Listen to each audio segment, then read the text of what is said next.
दर्शकों, कोरोना काल में स्वदेशी अभियान एक बार फिर जोर पकड़ने लगा है। प्रधानमंत्री नरेंद्र मोदी ने देश को आत्मनिर्भर भारत योजना के तहत एक नई अर्थव्यवस्था को मजबूत करने के लिए, नए ढंग से सोचने के लिए हमें लोकल से वोकल यानी या स्वदेशी वस्तुओं को प्राथमिकता देने का आह्वान किया है। आइए इस विषय पर बात करते हैं। इसके लिए हमारे स्टूडियो में मौजूद है रविंद्र सोलंकी जी। रविंद्र सोलंकी जी आरएसएस, स्वदेशी जागरण मंच और अन्य कई सामाजिक संस्थाओं से जुड़े हुए हैं। उनका ताल्लुक सामाजिक संस्था चौपाल से भी है। तो रविंद्र जी, स्टूडियो में आने के लिए आपका बहुत बहुत स्वागत है।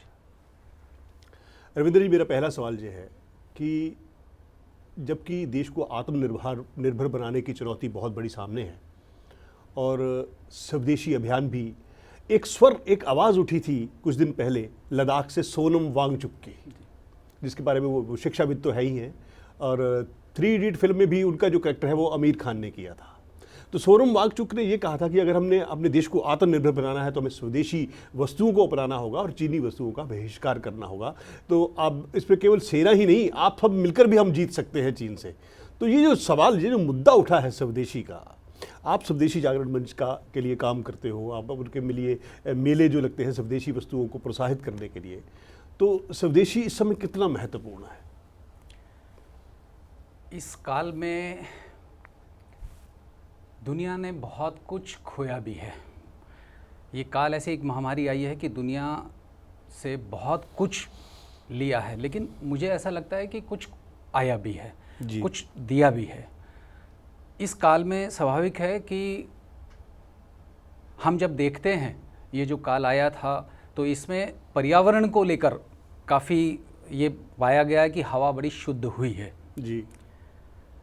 साथ साथ में हम जो आवश्यकता की हमारी चीज़ें हैं, ये चाहे वो देश की हो चाहे हमारी अपनी हो, उस पर भी कहीं ना कहीं चिंतन लोगों के मन में आया जी। एक समय ऐसा आया कि लॉकडाउन की बात आई कि लॉकडाउन होगा, तो लोगों ने बिना कुछ जाने ऐसा लगा कि 1 महीने का शायद होगा, 1.5 महीने का होगा, तो अपने घर में आवश्यकता की सारी सामग्री जोड़नी शुरू की।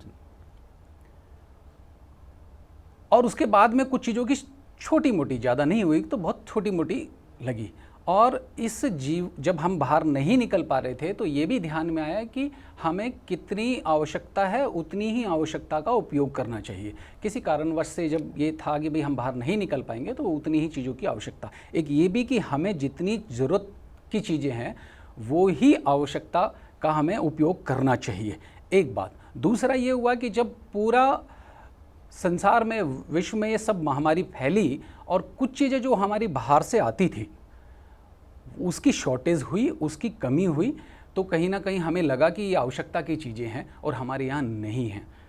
तो हमें इस चीज़ का बड़ा एक वो लगा कि हमारे पास भी वो चीज़ें होनी चाहिए, हमें किसी डिपेंडेंसी नहीं होनी चाहिए, हम आत्मनिर्भर होने चाहिए। तो ये शब्द मुझे लगता है हर एक युवा वर्ग हो और चाहे दूसरे वर्ग हो, सबको ये चीज़ ध्यान में आई है कि ये आत्मनिर्भर जो शब्द है ये वाकई में ही आवश्यक है। और स्वदेशी जागरण मंच आज से नहीं, खैर शुरू से स्वदेशी जो है वो आज से नहीं, शुरू से ही इस बात को करता रहा है कि हमारी डिपेंडेंसी नहीं होनी चाहिए, हमारी निर्भरता किसी पर नहीं होनी चाहिए, हम आत्मनिर्भर होने चाहिए, चाहे हमारी आवश्यकता की वस्तुएं होंगी या अन्य कोई वस्तुएं होंगी। तो इस काल में ये शब्द जो आया है और फिर बाद में प्रधानमंत्री जी ने भी इस बात को कहा कि जो ऐसी आवश्यकता की चीज़ें हैं जो हमें बाहर से लेनी पड़ती है और हमारे यहाँ नहीं हैं, उनको हमें स्वयं खड़ा करना पड़ेगा, तो हमें आत्मनिर्भर बनना ही चाहिए। तो इस समय में ये चीज़ हमें एक शिक्षा दी है कि जिस चीज़ों की हम ऐसा मानते थे कि यहाँ आवश्यकता नहीं है, बाहर से अच्छा आता है। अब बात करते हैं देश की अर्थव्यवस्था की, क्योंकि इस समय बेरोजगारी का आलम है, अर्थव्यवस्था की जो गति है वो बड़ी धीमी है।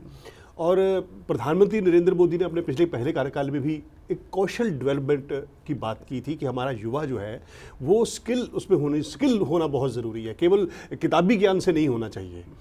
और जहाँ तक कौशल का बात है, मुझे लगता है कि बहुत सारे केंद्र भी खुले हुए हैं, लेकिन क्या हम इस काम को तीव्र गति से आगे बढ़ा सकते हैं कि भविष्य में?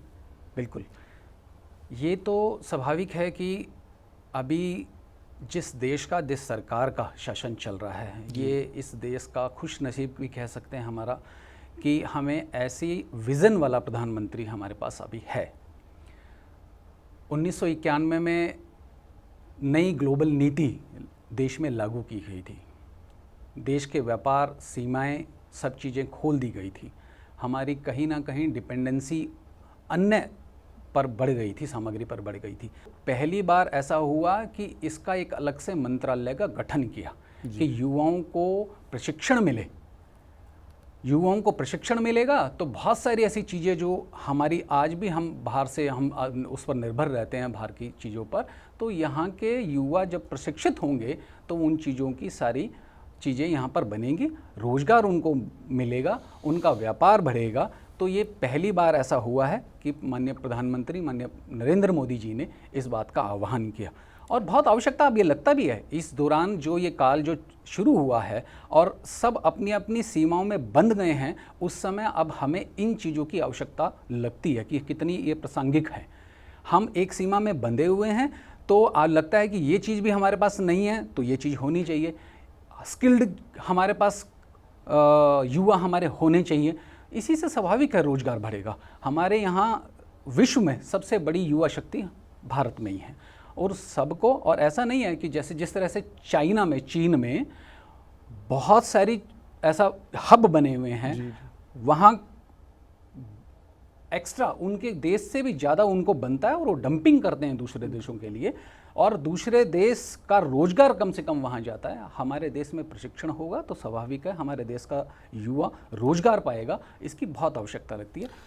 तो दर्शकों, रविंद्र सोलंकी जी ने बहुत ही अच्छे ढंग से अपना संदेश दिया है कि अगर देश को और आत्मनिर्भर बनाना है तो हमें स्वदेशी को अपनाना होगा। और दूसरी तरफ जहाँ तक स्किल डेवलपमेंट की सवाल है, जब हमारा युवा स्किल डेवलपमेंट की तरफ आगे बढ़ेगा तो देश अपने आप प्रगति करेगा। इसमें एक चीज़ मैं और जोड़ना चाहता हूँ। आपने कहा कि मेरा ताल्लुक स्वदेशी जागरण मंच से है। स्वदेशी जागरण मंच 1991 से ही लगातार इस काम के लिए लगा हुआ है। आज भी एक बड़ा अभियान स्वदेशी जागरण मंच ने चलाया हुआ है, स्वदेशी स्वावलंबन अभियान। उसका एक पहला काल, जिसमें 20 दिन का जो काल चल रहा है, उसमें डिजिटल हस्ताक्षर, क्योंकि स्वाभाविक है इस काल में हम एक दूसरे के पास जाने में थोड़ा सा नहीं है, तो उसका डिजिटल हस्ताक्षर यानी इस अभियान को हम समर्थन करते हैं। इस तरह का एक अभियान चला हुआ है। पूरे 1 साल ये अभियान चलने वाला है। कहीं ना कहीं जन जन तक ये बात जाए, उनका समर्थन मिले। स्वाभाविक है इसमें और जैसे आपने नाम लिया सोनम वांगचुक का, और भी ऐसे कई लोगों ने इसका समर्थन किया है।